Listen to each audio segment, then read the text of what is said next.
Hey everyone, this is Lil. You're tuning into the concept segment, an exploration of the evidence base on the topic. Today we're going to be talking about how our brains are smart and dumb at the same time. Just kidding. But our brains are smart and dumb at the same time. They're constantly receiving inputs and information and have to so quickly sort through what's happening. So one of the very first things that our minds do is perceive threats. And it's not just our minds. They're obviously getting that input from our gut, which is getting activated in that fight or flight response.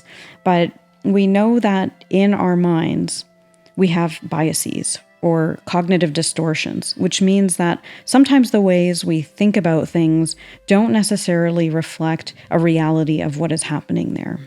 An example of that is negativity bias. So that's where, let's say you have 10 compliments and then one constructive criticism or one bad experience to 10 good experiences, and you're hanging on to the one that you don't perceive went well.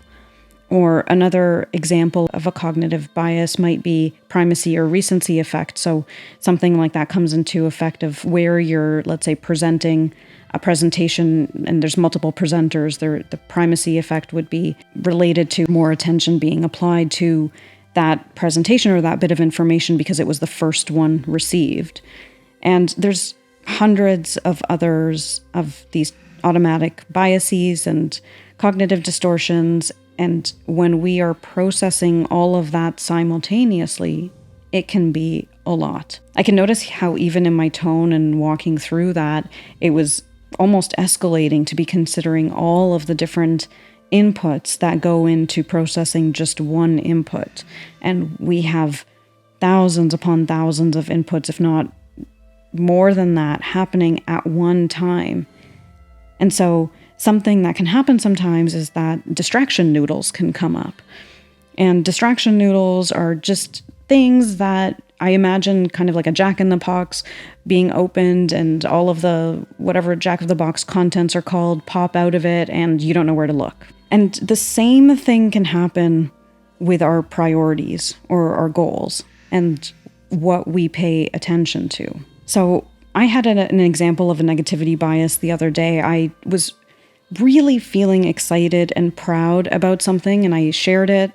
And most people were really excited about it. And then there was one particular voice that was a little bit dissenting and it kind of maybe sat with me a lot longer. And I was way over-indexing that one very small situation and failing to notice and celebrate so many of the things that were really exciting. So what this brings up is the practice of gratitude. And gratitude can feel kind of fluffy, and that was my stomach. I guess it's time to go get a snack, which I will do after this. So gratitude can feel kind of like this fluffy practice and has been, I think, almost assumed by the toxic positivity movement in that it's about always kind of being happy and negating or just kind of dismissing everything that is maybe not going as well or perceiving to be going as well. And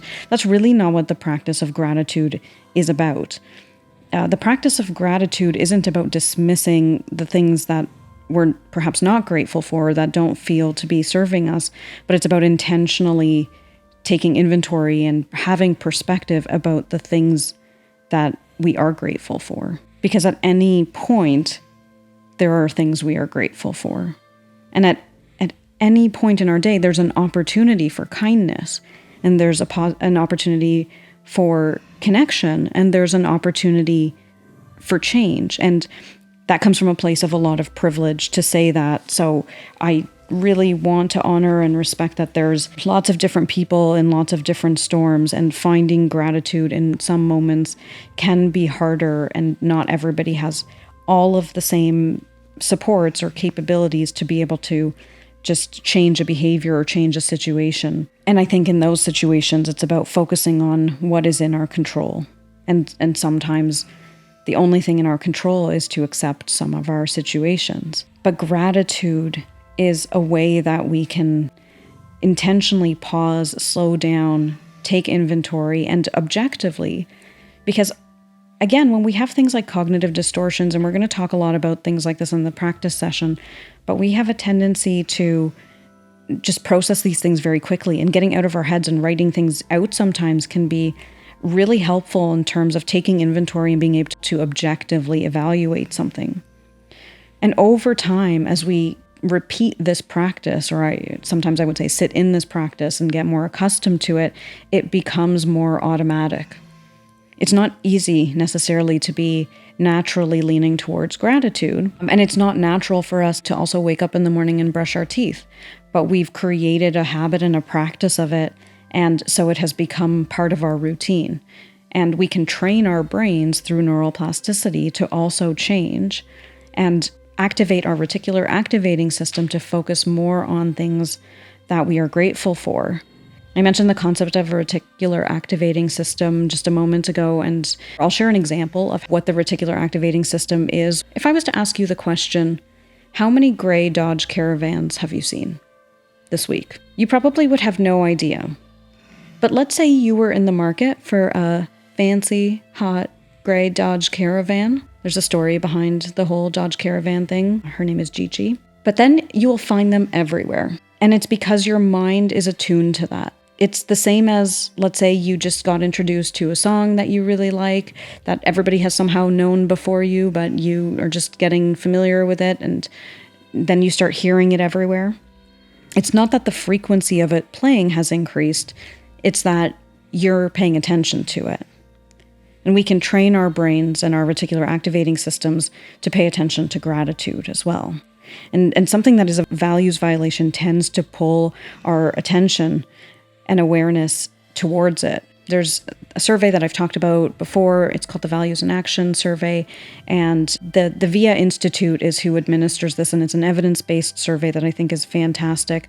But one of the things that Dr. Ryan Neiman talks about, who is at the Institute, is how fairness is one of the most represented values out there. And so when somebody feels that their value of fairness has been triggered, it is going to really deeply frustrate and be conflicting. And often we lean into trying to do when something is uncomfortable or difficult in us, especially from a values place.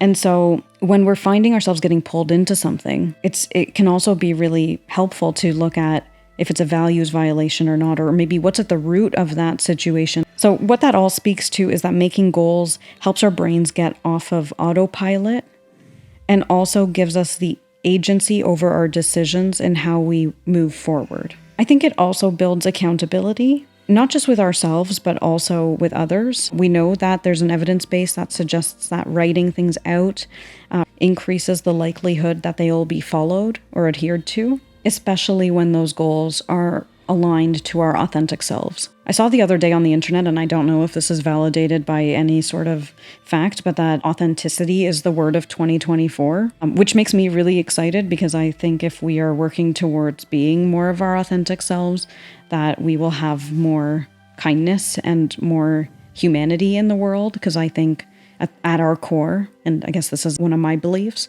is that at our core, we are good people. And so when we set goals that are aligned to our authentic selves, it also gives us a chance to be joyful and reminds us of what matters. And as we change our brains to noticing more of the things we want to be celebrating, want to be building towards, we attune to them more through our reticular activating system. It keeps us focused on the good versus the not good, or in noticing what is in the not good, keeps us focused on what we are in control of. It allows us to be intentional about what we let live rent-free in our minds. So where we're going to go from here is we're going to get into our practice episodes.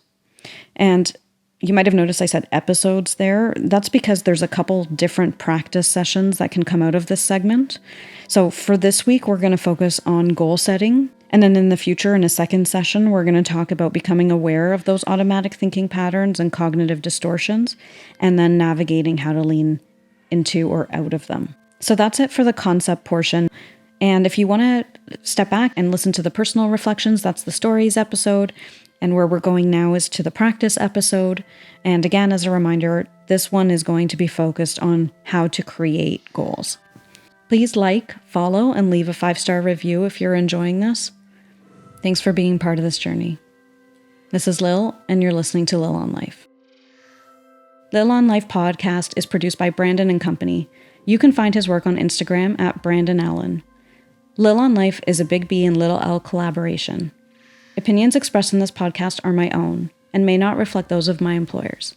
If you or someone you know is in danger, please dial 911. In Canada, if you or someone you know is thinking about suicide, call or text 988. Support is available 24 hours a day, 7 days a week. That number again is 988.